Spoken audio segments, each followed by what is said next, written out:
Hi, friends. Welcome to my Radiant and Renew podcast. Starring your girl, Melissa Portillo. Wholesome connection. Welcome. I'm excited. If I had a background noise, I would still do it right now. Anyways, I am so excited for this podcast. I have been wanting to do this for such a long time. I think now with my experiences, my knowledge, everything that I have been through, what I'm going through, self-help journey, self-care journey. Yeah, this is huge. This is big. I have many topics that I want to talk about, but first things first, I want to start off with introducing myself, and we'll go from there. I'm 26 years old. I was born and raised in Virginia. Woo! And I don't know why I did that. I have studied early childhood education development, and I am currently studying at WGU. I have two amazing children. They're my pride and joy. And I'm a couch potato. I love myself a cozy blanket, a warm cappuccino. And what I love to talk about is about mental wellness, self-love advocate for sure, self-love, anything self-improvement. That's like my holy grail. I love that stuff to a certain extent. I love my balance. I am a big faith girl. I believe in God. I believe in the Bible, and I believe in the spirit. So I am very well balanced with all. I'm a very big nature girl. I love animals. I literally have 3 cats and 2 dogs. Mind, I share with my family. So yeah, I'm a big nature girl and a lover girl and animal lover girl. I guess all the above. Yeah, that's that. So I would love to talk about what this podcast would be about, what I stand for, and what we'll be, sharing through these connecting periods. I think this will be a time for me to connect with you, a time to spend in was based on my mental health experience. I don't open about this topic very much because it is very new. It is a very sensitive topic, and it is a lot to absorb. For someone who has experience, I am 26, and I actually went through mental health, disclaimer. This is going to be a lot of triggers, so just trigger warning. But when I was 18, I went through a low time of my life. There wasn't anything specific that triggered me, but it was very, very emotional. I was up and down. My emotions were just all over the place. My mood was very, very low. I don't think it was seasonal depression because I did speak to a therapist. I did seek help. And what I resolved from that whole experience, being so young, 18, new to the world, going off to college, just finishing my high school degree, trying to figure life out. So I had an identity issue. I had a crisis. I sought for help. That's the best thing that I did. I went to therapy. I had weekly therapy with my psychiatrist. I was even prescribed medication because of how severe my depression was getting. Anxiety was getting, especially with college, navigating grades, navigating the courses, classes, meeting new people, new friends, a completely different environment. So I did that, and my faith was tested. My faith was tested for sure. I got baptized that year because I felt, me personally in my spirit, that I needed to renew my relationship with God, renew my relationship within myself, and I did that. I did that so young, and I'm so happy I did, because from that starting point was when life hit me. When I had to become an adult, I had to, put on my big girl pants, and I had to do what I got to do. I got a job. I nannied amazing kids, and I became a nanny worker. I wanted to pursue myself as a teacher. I had this whole dream of mine of being an elementary school teacher and, going to school every day, teacher outfit and such, and just pursuing that, which I did. I worked at an amazing school, never complained about it, met amazing, amazing people, amazing friends, made connections, including one being my best friend till now. So that was that. I was going to the gym, I was doing school, I was doing self improvement. I had all the right plans until dun dun dun. I can literally just do a voiceover or a little like sound effect. But I met someone. I met someone amazing. I I guess had that butterfly. I fell in love, butterfly honeymoon stage, and I fell in love, and we connected very well. And that's when the whole honeymoon phase happened. That's when I was in love, you know, first real relationship, yada, yada, yada. You get to know each other, you get to know the family. It was an amazing time, no complaint. So I, in that era, I began to focus on myself, on my relationships, on my school, on my work, and another surprise came. Another breakdown. No idea how, no idea why. Again, no trigger to anything. No, nothing, major happened in my life that could have caused that.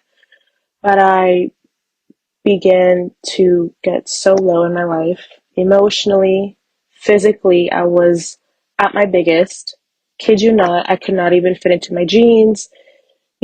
That's when I was wearing my t-shirts. That's when I was wearing my baggy jeans because I did feel so, so insecure, so embarrassed, and just so different in my own body because I wasn't used to A, the medication, B, the amount of eating that I was digesting, and C, just how much my body was changing. Being so young at 21, starting with these like events, I guess you can say, in my life to completely transition to a girl who just gained at least 200 pounds. I was 200 pounds. Um, I began to lose hope in my job. I was so unmotivated, so uninspired. I hit a plateau, I guess you can say, in my job career. I stopped school.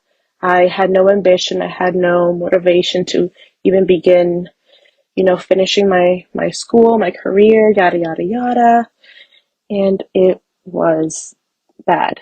I hit low bottom. My relationship was just in and out. I was completely, completely mortified until my best friend.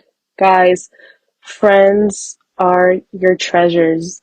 Friends, lifelong friends, will bring you joy like no other. I kid you not, that saying, that proverb, I don't know what verse it is, but I kid you not, friends are like a sharp iron and they really test you. They really test you in such a good way.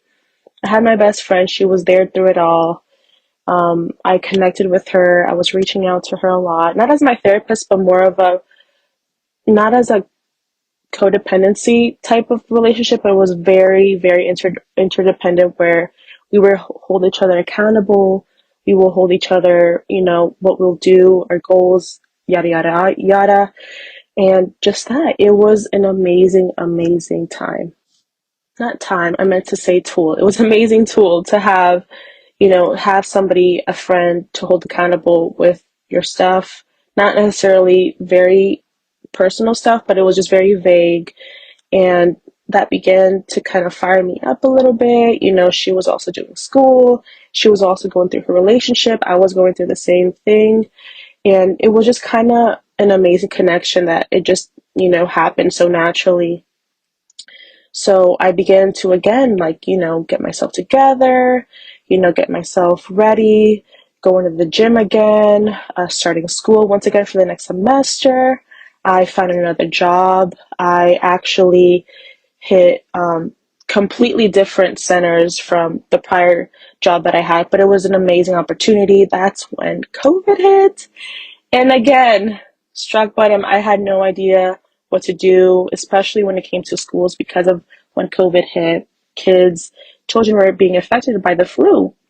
They were closing down schools, they were closing down the centers.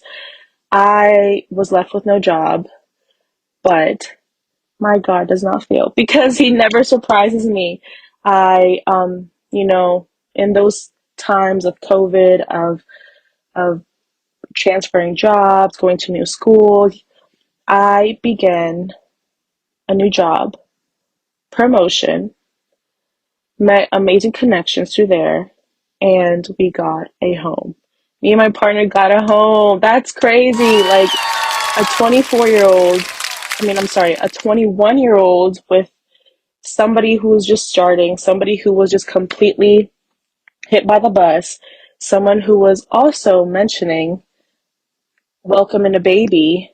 Sorry, I completely missed that. I was also pregnant with my first, and it was just an amazing ride. I will never forget that time in my life. It was just something that till this day, so young, being homeowners, being parents, being, at the place that we were at, so young, so ready to move forward, to completely just build our life.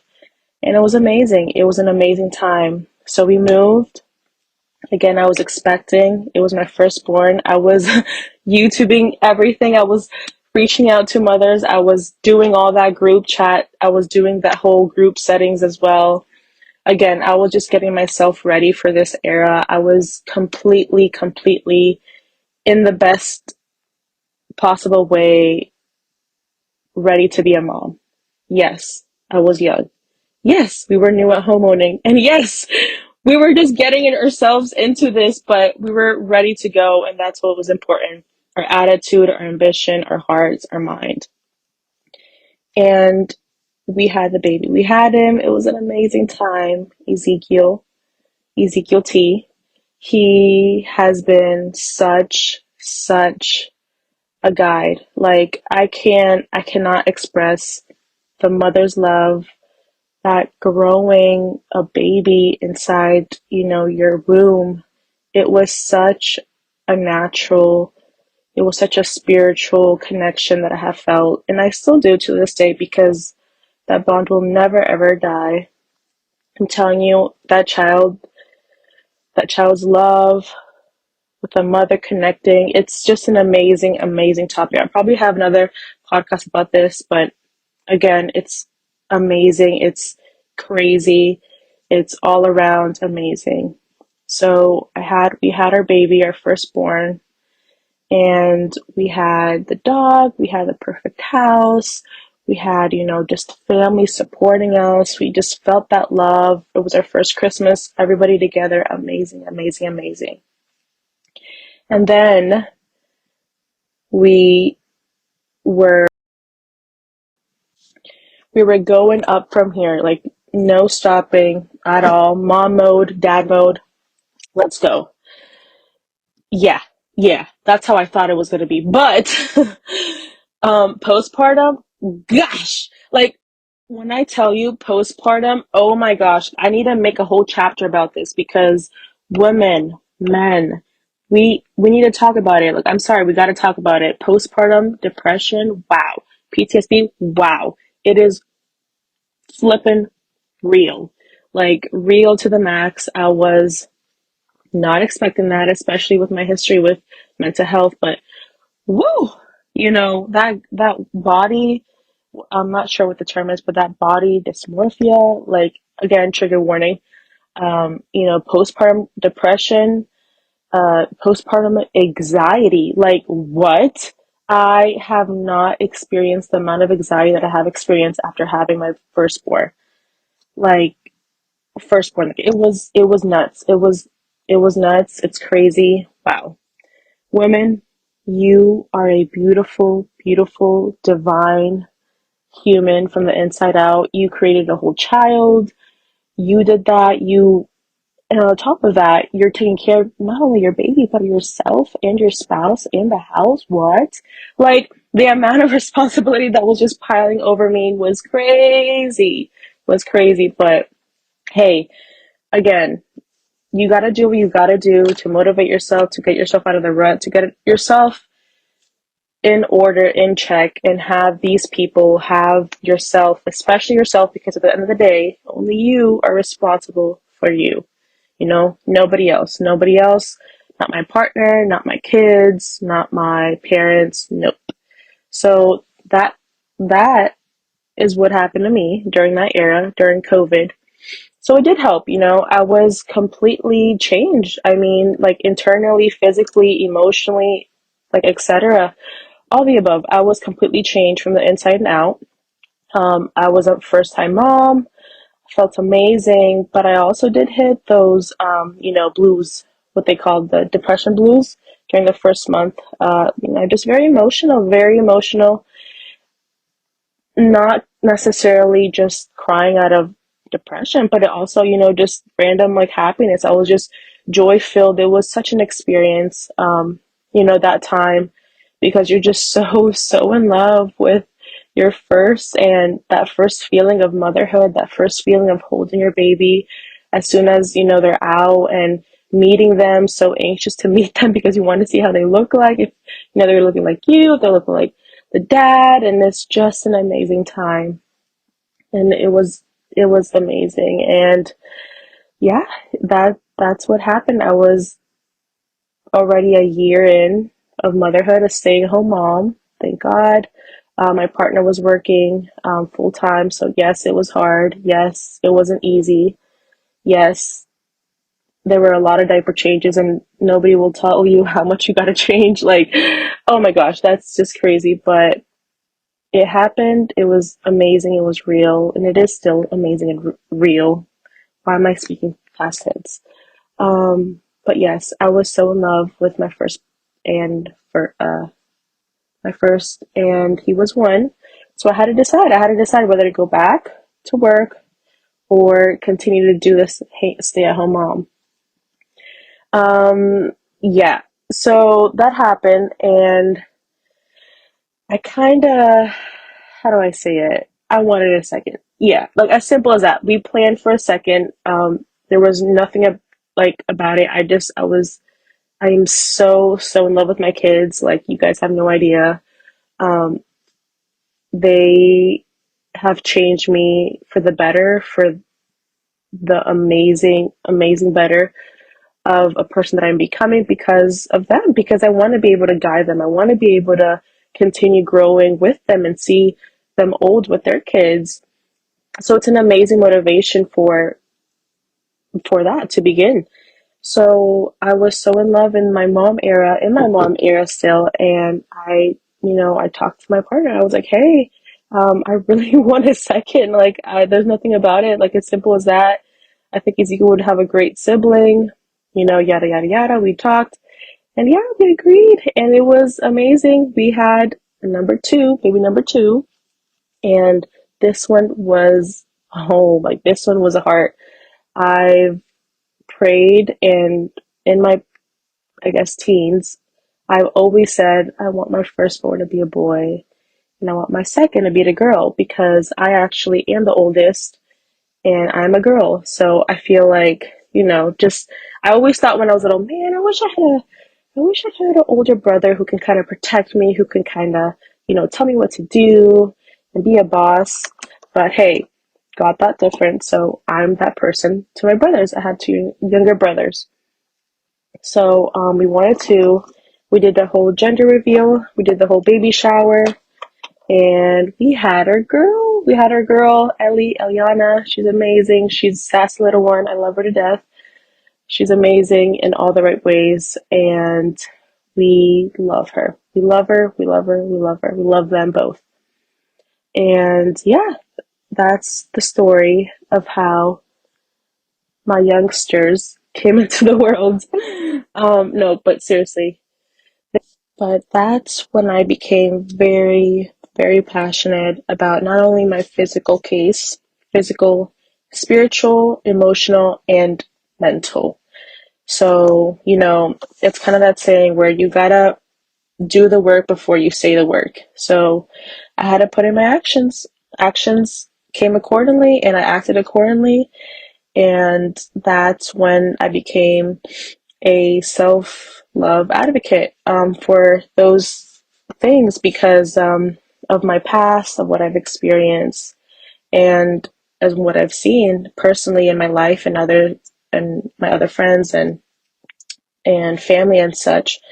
So for me, this podcast not only means a conversation with you, a normal chat or a FaceTime even, but it's a very, very soulful, wholesome connection that I cannot wait to start this journey. So that's that. That's getting to know me, quick side of my story of how I came about with, becoming a mom, mental health, and wellness overall. So I appreciate you, love you always from the inside out.